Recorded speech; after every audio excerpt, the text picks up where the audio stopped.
Les rendez-vous de Philopop.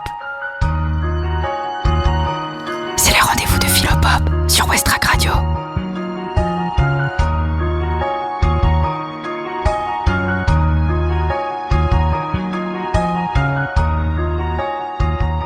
Chers auditeurs de Westrack, nous avons montré lors de la précédente émission en quoi avait consisté la révolution scientifique de Galilée qui a donné naissance à la science moderne au début du XVIIe siècle. Alors cette révolution a donné lieu au projet de maîtrise de la nature qui est devenu, on peut le dire, le projet de l'homme moderne. Or ce projet, qui avait commencé par un formidable espoir, semble aujourd'hui se retourner en cauchemar. Avec ce projet avait émergé l'idée que rien ne pourrait désormais échapper à la connaissance scientifique, et avec cette idée, la conviction que l'humanité pourrait progresser et améliorer profondément sa condition grâce aux applications techniques de la science en exploitant les ressources naturelles à son profit. Nous mesurons aujourd'hui le prix extrêmement élevé qu'il faut payer pour l'exploitation sans retenue de notre environnement, avec la pollution croissante des sols, des airs et des eaux, avec la disparition accélérée de nombreuses espèces, avec les conséquences dramatiques de l'accroissement de l'effet de serre sur notre planète. La pandémie du coronavirus est bien une conséquence du traitement infligé à de nombreuses espèces animales. Ainsi, la réduction de leur habitat naturel par la déforestation, l'extension de l'urbanisation, le trafic des animaux, l'élevage industriel, tout cela a contribué à favoriser une promiscuité entre certaines espèces animales et l'espèce humaine qui a permis la transmission de nouveaux virus, comme le Covid-19, qui, en franchissant la barrière des espèces, se sont avérés des agents pathogènes, particulièrement meurtriers pour l'homme.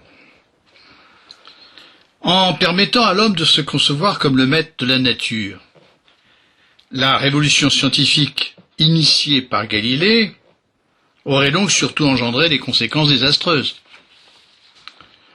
Et Galilée et Descartes, à sa suite, seraient alors les mauvais génies qui ont inspiré ce sinistre projet qui risque de mener l'homme à sa perte. Alors, jusqu'ici, je n'ai parlé que de Galilée, mais on peut dire que Descartes est sur la même longueur d'onde.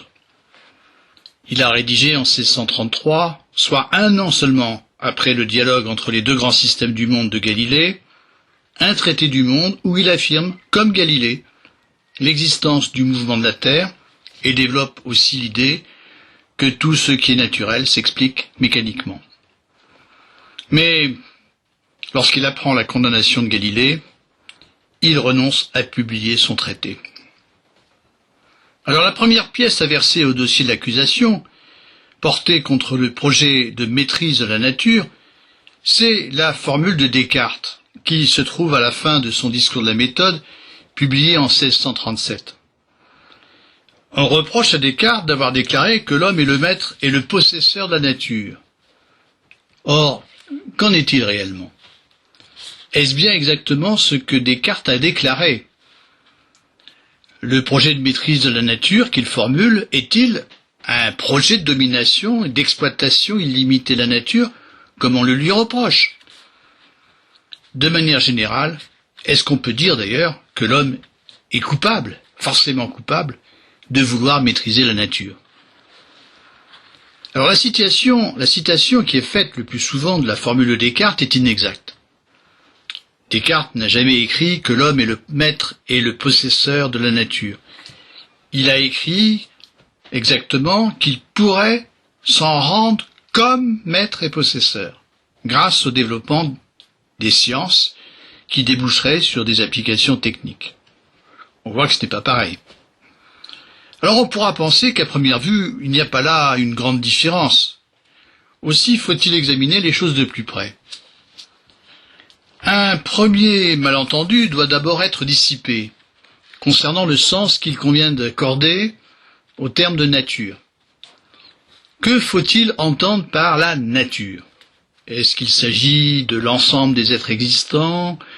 Est-ce qu'il s'agit d'une divinité qui comprendrait en elle toutes les choses, tous les êtres, et les mettrait en quelque sorte en ordre? Rappelons-nous les propos de ce sociologue dont j'avais parlé dans la première émission, qui avait déclaré sur les ondes d'une radio nationale, en citant allusivement Descartes, « L'homme n'est pas maître et possesseur de la nature, l'homme n'a pas respecté la nature comme elle le méritait, et elle est en train de se révolter. » Fin de citation. Évidemment, il sous-entendait ici que la pandémie du coronavirus exprime la révolte de la nature. Alors il faut avouer que c'est là un étrange propos venant d'un sociologue. La nature est-elle une déesse qui exprimerait sa colère et sa révolte en infligeant aux hommes une pandémie pour les punir d'avoir voulu la maîtriser et la posséder? C'est en tout cas avec ce type de propos que rompt la science moderne, qui commence avec Galilée et Descartes. Ce propos est en effet anthropomorphiste. Il projette sur la nature des intentions et il revient à l'envisager par analogie avec la subjectivité humaine. Or, pour la science, la nature n'est qu'une mécanique universelle. C'est un pur système de causes et d'effets, indifférent à toute finalité. Ainsi, les lois de la nature n'expriment pas la volonté d'une déesse, cette déesse que serait la nature. Elles sont, comme nous l'avons vu, des rapports nécessaires entre des phénomènes. Rappelons-nous ici comment Galilée a établi les fondations de la science moderne en rompant avec la définition du mouvement que donnait Aristote, qu'il expliquait en termes de tendance. Rappelons-nous comment il a établi la loi de la chute des corps, qui peut être considérée comme, au fond, la première grande loi de la science moderne. La loi de la chute des corps n'exprime pas une tendance inhérente au corps par laquelle ils vont vers leur lieu naturel, conformément à l'ordre du cosmos. C'est ce que pensait Aristote. Non, elle est un rapport nécessaire que nous nous représentons en fonction d'une relation mathématique entre des variables.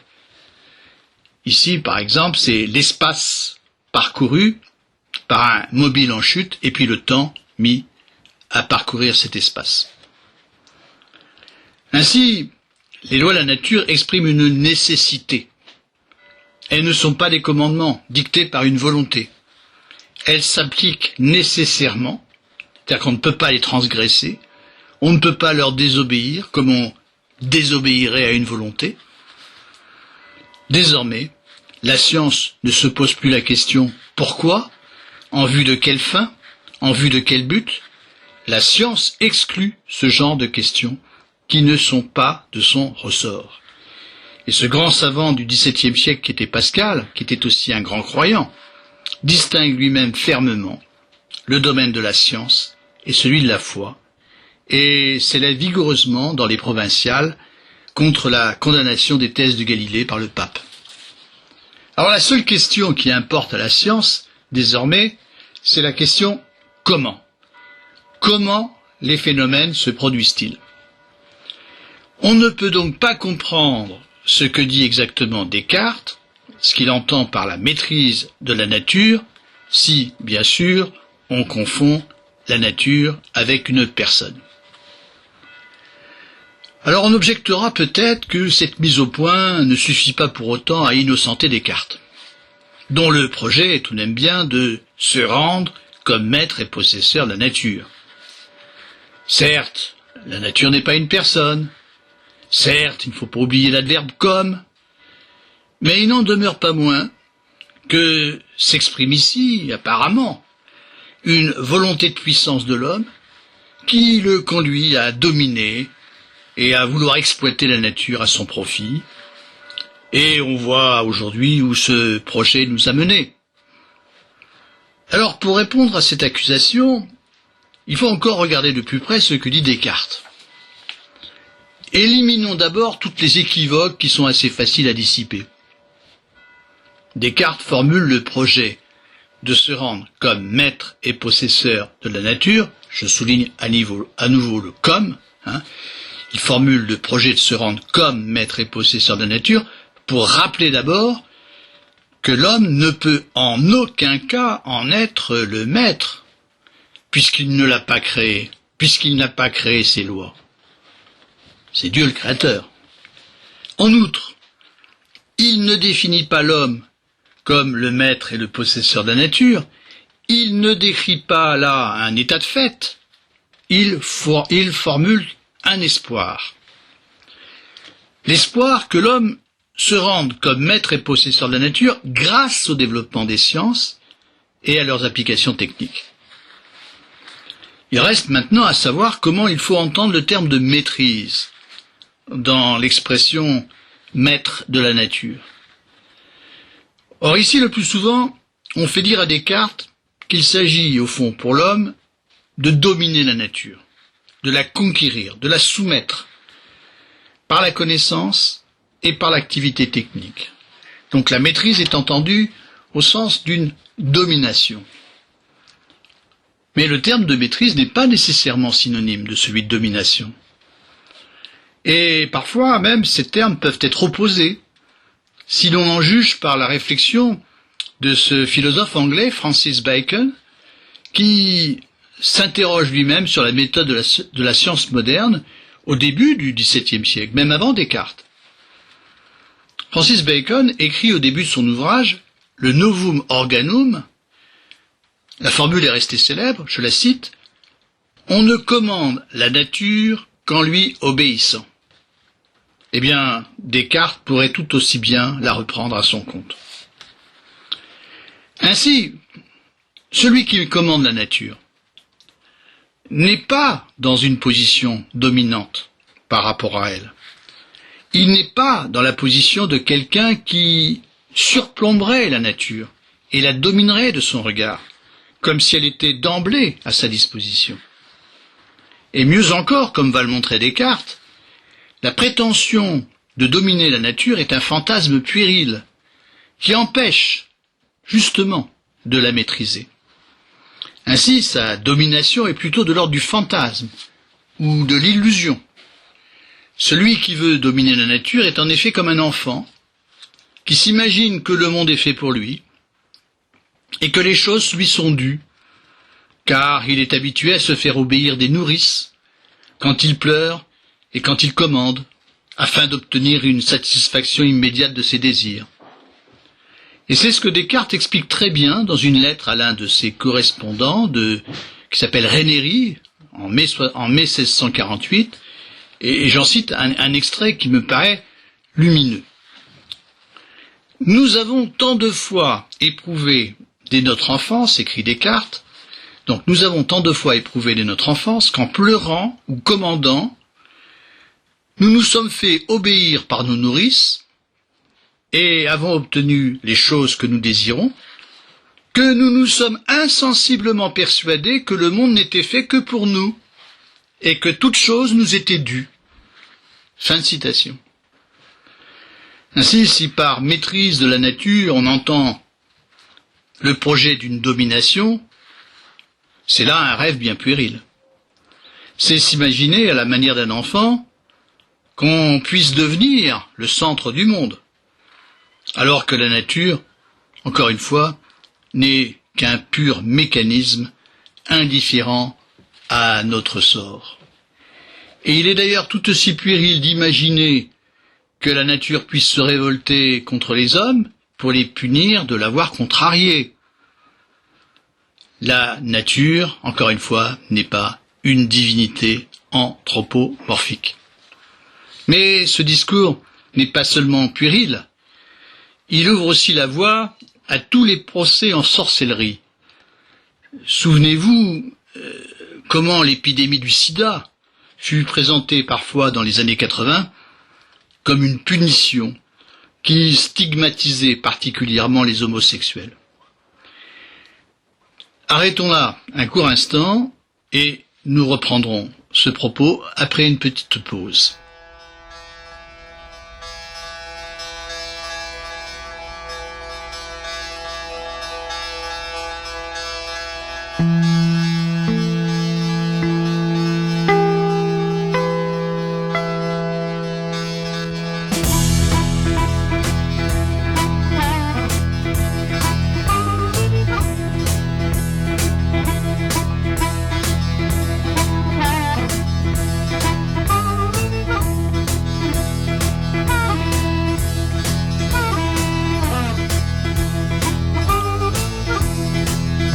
I'm so tired of crying, but I'm out on the road again. I'm on the road again. But I'm so tired of crying, but I'm out on the road again. I'm on the road again. I ain't got no woman just to call my special friend. You know, the first time I traveled out in the rain and snow, in the rain and snow. You know, the first time I traveled out in the rain and snow, in the rain and snow. I didn't have no pharaoh, not even no place to go. And my dear mother left me when I was quite young, when I was quite young. And my dear mother left me when I was quite young, when I was quite young. She said, Lord, have mercy on my wicked son.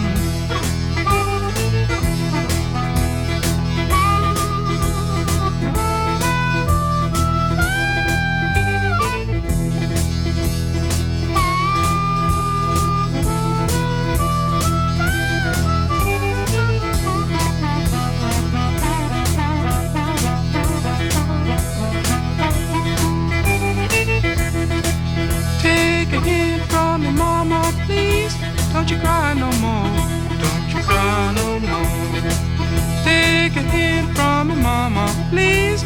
Don't you cry no more, don't you cry no more. 'Cause it's soon one morning, down the road I'm gone. But I ain't going down that long old lonesome road all by myself. But I ain't going down that long old lonesome road all by myself. I can't carry you, baby, gonna carry somebody else.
Donc, comme je le disais, la nature n'est ni bonne ni mauvaise, elle est seulement un mécanisme qui produit ses effets en toute indifférence à notre sort.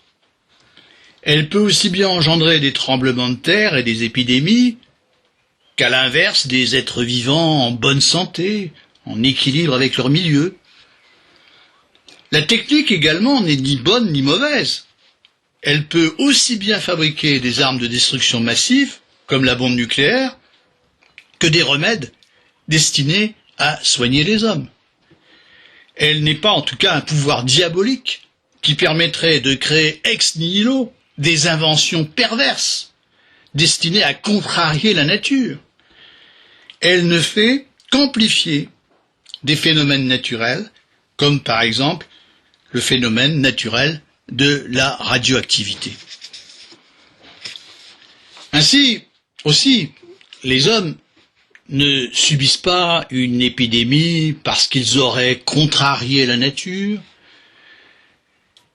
parce qu'ils seraient en faute à son égard, mais simplement en raison d'un certain nombre de processus naturels que leur propre activité a parfois contribué à engendrer et à développer sans qu'ils n'y prennent garde, et c'est justement le cas pour le coronavirus.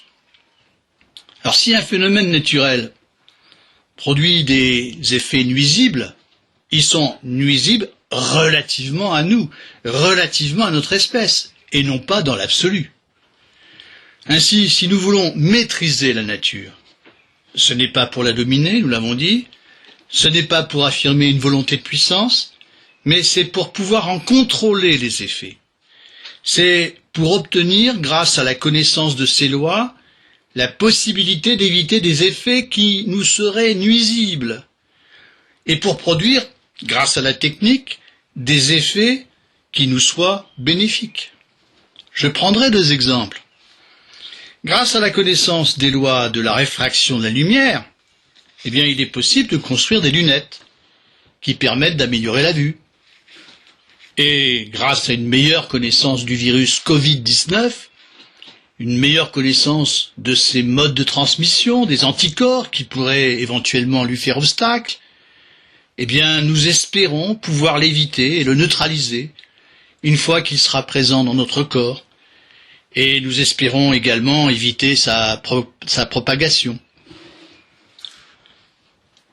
Alors, qu'est-ce qu'attend surtout Descartes du projet de se rendre comme maître et possesseur de la nature, puisque c'est là sa formule?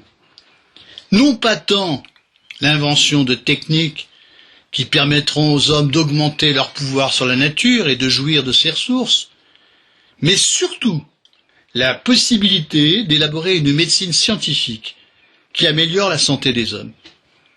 Ainsi, après avoir énoncé sa fameuse formule, Descartes ajoute ceci qui mérite vraiment d'être souligné. Je cite: « Ce qui n'est pas seulement à désirer pour l'invention d'une infinité d'artifices qui ferait qu'on jouirait sans aucune peine des fruits de la terre et d'autres commodités qui s'y trouvent, mais principalement aussi pour la conservation de la santé, laquelle est sans doute le premier bien et le fondement de tous les autres biens de cette vie. » Fin de citation. Ce qui motive donc principalement le projet de se rendre comme maître et possesseur de la nature, c'est la santé, qui est pour Descartes le premier des biens, et non pas je ne sais quelle volonté d'exercer sa puissance. En sachant en effet comment fonctionne la machine du corps, eh bien il sera possible de guérir les corps malades de la même manière qu'un horloger répare une montre. Alors, comme on l'a vu, le projet de maîtrise de la nature formulé par Descartes n'a rien à voir avec le projet d'une domination et d'une exploitation sans frein. Il est donc absurde de faire de la révolution scientifique de Galilée et de Descartes la cause directe de l'élevage industriel, de la destruction de la biodiversité et du réchauffement climatique. Mais si Galilée et Descartes ne sont pas responsables de l'exploitation à outrance à laquelle la nature est soumise aujourd'hui, y sont-ils totalement étrangers? Alors pour y voir plus clair, il convient ici de distinguer la science de l'idéologie qui s'est appuyée sur elle et qui est sous-jacente au projet d'une exploitation illimitée des ressources naturelles. Comme le note le philosophe Francis Wolff, dans un ouvrage qu'il a écrit en 2010, Notre humanité, paru chez Fayard, eh bien on passe de la science à une idéologie ou une vision du monde, comme vous voudrez, quand le dualisme qui préside à la méthode scientifique se transforme en un dualisme ontologique. Alors je le dis autrement, c'est-à-dire quand ce dualisme conduit à séparer l'homme du reste du monde et à voir dans la nature tout ce qui est non humain et peut être considéré comme un domaine de choses à la fois connaissable et utilisable. À ce moment-là, tous les êtres de la nature sont traités indifféremment, donc comme des choses, et sont mis sur le même plan. Alors évidemment, cette transformation doit être expliquée. Et pour ce faire, je rappellerai d'abord quelles sont les exigences de la méthode scientifique. Le projet scientifique de la connaissance de la nature est dualiste. C'est le terme que j'ai employé. Qu'est-ce que ça veut dire? Ça veut dire que l'homme ne peut connaître son objet d'étude qu'en se distinguant de lui, en tant que sujet pensant. Cela signifie que tout ce que l'homme veut connaître en tant qu'objet extérieur, en tant que c'est un objet qui est hors de la pensée humaine, eh bien, n'est que matière, ne pense pas. Au fond, tout ce qui existe hors de la pensée humaine n'est que matière. Et cet objet ne peut être connu par le sujet pensant que s'il le réduit à ce qu'il peut en concevoir, grâce à son intelligence mathématique. Rappelons-nous comment Galilée parvient à formuler la loi de la chute des corps.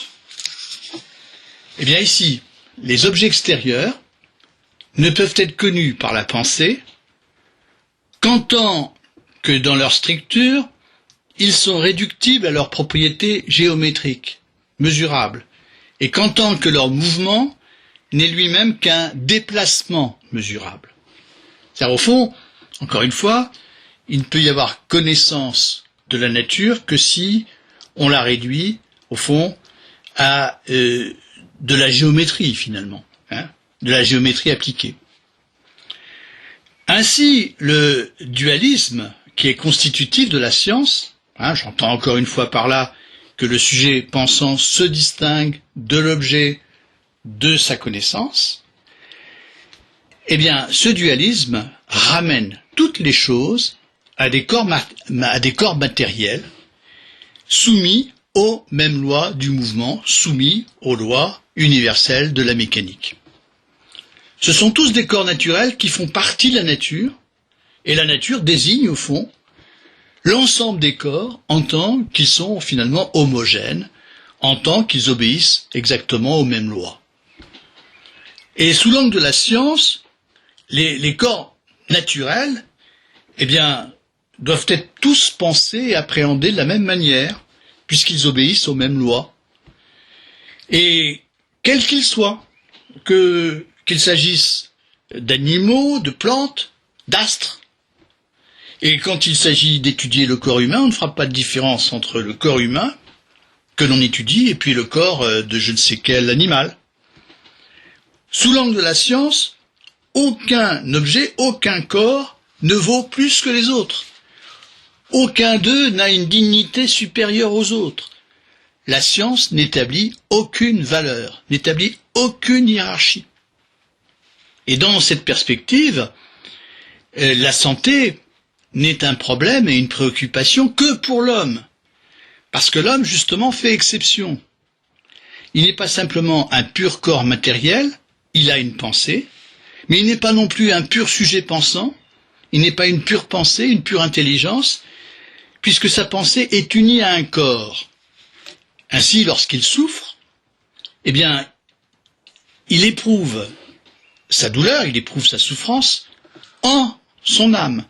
Il éprouve ce que l'on fait à son corps en son âme, en lui-même. Ce n'est pas le cas des autres êtres vivants. Ce n'est pas le cas des autres êtres vivants qui sont, évidemment, réductibles à de la matière, du point de vue, évidemment, du dualisme qui préside à la constitution de la science. Ainsi, il n'y a rien de scandaleux à ce qu'ils soient traités comme des choses.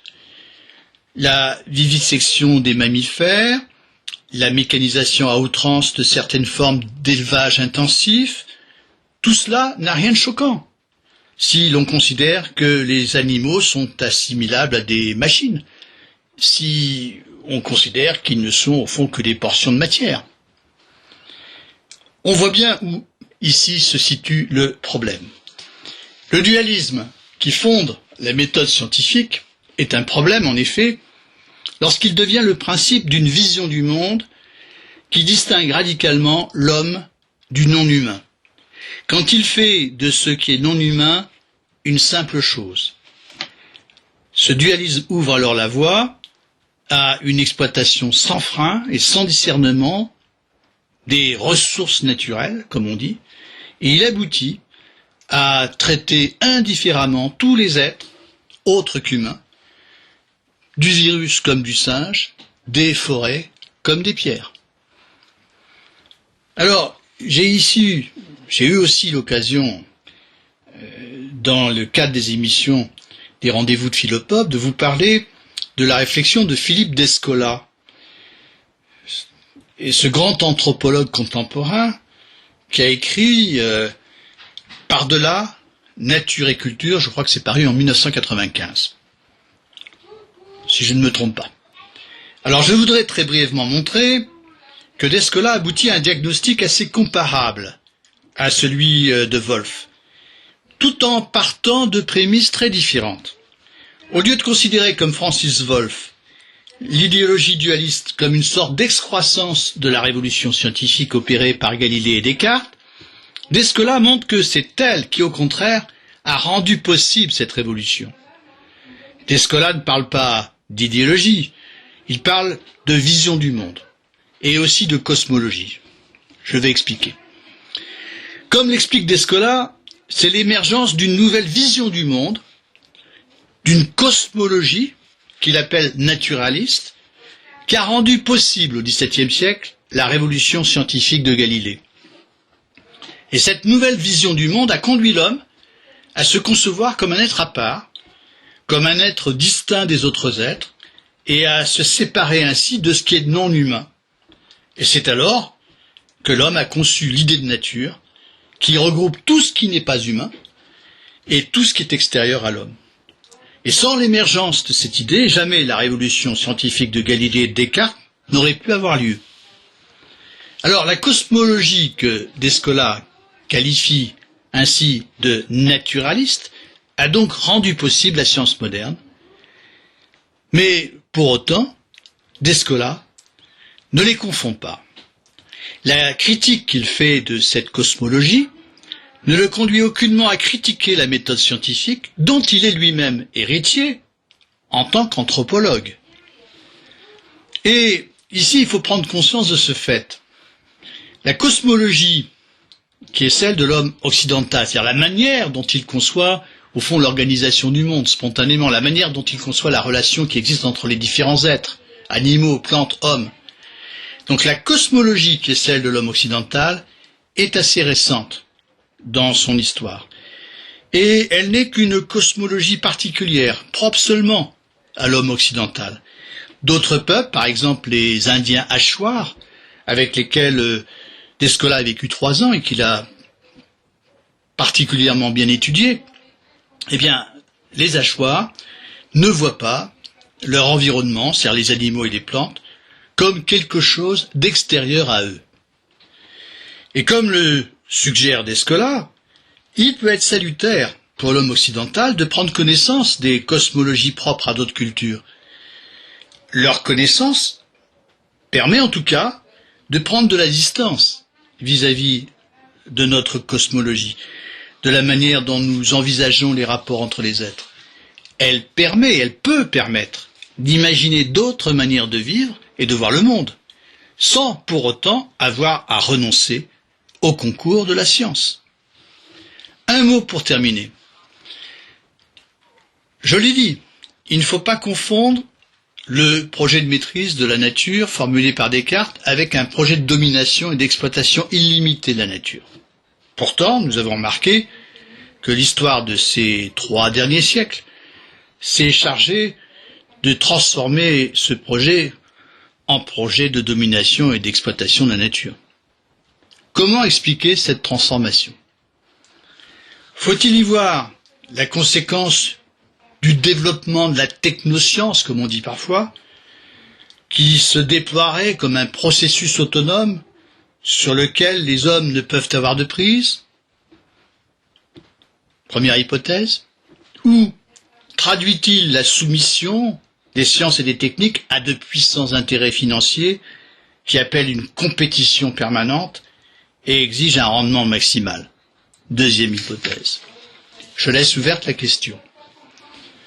Chers auditeurs de Westrack, l'émission est maintenant terminée. Je vous laisse le soin de consulter sur le site des podcasts de Westrack le plan de l'émission et puis les différentes lectures que je vous conseille. Je vous remercie de votre écoute et je vous dis à très bientôt. Au revoir.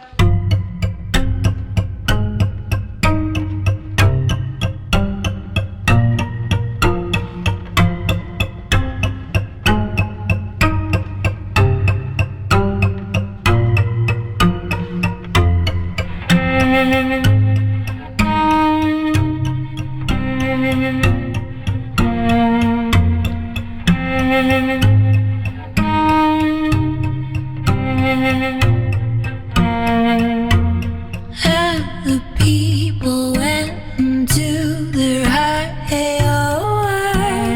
from the start. They didn't know exactly why. Winter came and made it so.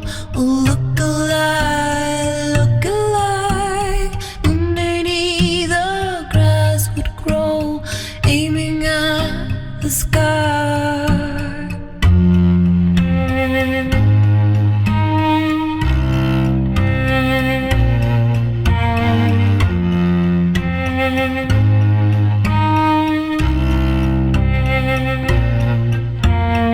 It was swift, it was just another wave of a miracle.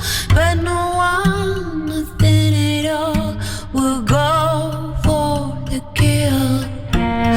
If they called on every soul in the land, on the moon, only then would they know a blessing in disguise.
Philopop.